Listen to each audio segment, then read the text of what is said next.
ఒక వాస్తవాన్ని వాస్తవంగా మాట్లాడటం తెలుసుకుందాం. నేను చాలాసార్లు ముస్లిం సమాజానికి కూడా చాలాసార్లు చెప్పాను. నేను ఎందుకు ఇంత మాట్లాడాల్సి వస్తుంది, ముస్లిం, క్రిస్టియన్, హిందూని ఎందుకు మాట్లాడాల్సి వస్తుందంటే, హిందువులకు ఉన్నది ఒకటే దేశం, ఇంక వేరే దేశం లేదు. ఇక్కడ కూడా హిందువులను టార్గెట్ చేసి చంపితే ఎక్కడికి పారిపోతారు? అంటే నీకు చంపింది 26 మందిని, కానీ దాని ఇంపాక్ట్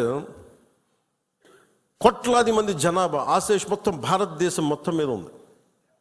వెళ్ళి మీ ప్రధానమంత్రికి చెప్పుకో, మీ మోడీకి చెప్పుకో, మీ మోడీకి చెప్పుకో.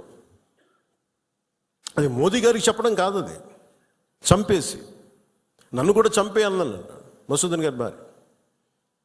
వెళ్ళి మా బిడ్డలు కూడా చంపేయండి, మేము మోడీకి చెప్పుకోపో. ఉగ్రతలు ఒకటే చెప్పాలనిపించింది. నువ్వు మోదీని అంటలేదు, ఇక్కడ మా అందరిని అంటున్నావు. ఎందుకంటే ఇలాంటి సమయం, ఎలాంటి క్లిష్టమైన కష్టమైన సమయం కాబట్టి నిత్యం విమర్శించే మోదీ గారిని విమర్శించే నాయకులు కూడా ఈరోజు ఆయనకు మద్దతు తెలుపుతూ ఉన్నారు. దేశం అంత ఏకతాటిపైకి వచ్చింది మొట్టమొదటిసారి.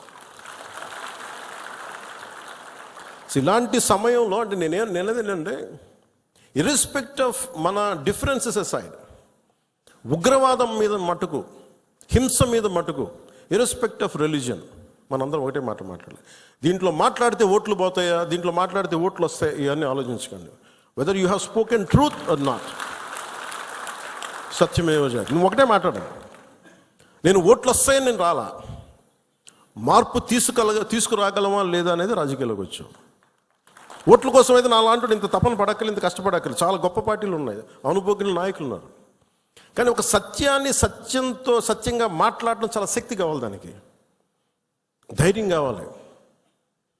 సహజంగా ఇలాంటి సంఘటనలు, ఉగ్రవాదులు జరగగానే అందరూ మనకెందుకు వాళ్ళు మన టార్గెట్ చేస్తారేమో అనుకుంటాను. మన సరిహద్దులకు వెళ్ళలేదు. నేను చెప్పాను, మన అందరూ ఇళ్లలో కూర్చొని జాగ్రత్తగా ఉండి ఎవ్వరికి ఒక మాట అనుకున్నామంటే మన ప్రాణాలు రక్షణతో ఉంటాయనుకుంటున్నారా? మన చనిపోయిన మధుసూదన్ గారిని చూడండి, ఆయన ఎవరికి హాని చేశాడు? ఎవరిని పల్లెత్తి మాట అనలా. కుటుంబాన్ని తీసుకెళ్ళి కాశ్మీర్ వెళ్తే ఎక్కడ కాల్ చేశారు. హి was targeted as a Hindu. ఇది ఎక్కడో కూర్చోబెట్టి మత సామరస్యం చాలా చాలా అవసరం ఈ దేశానికి. చాలామంది మత కలహాలు క్రియేట్ చేయాలనుకున్నా కానీ కొంతమంది చేస్తుంటారు. దాన్ని మీరు అడ్డుకోవాలి. మీ కళ్ళ ముందు ఒక సంఘటన జరుగుతున్నప్పుడు మీరు అడ్డుకోండి.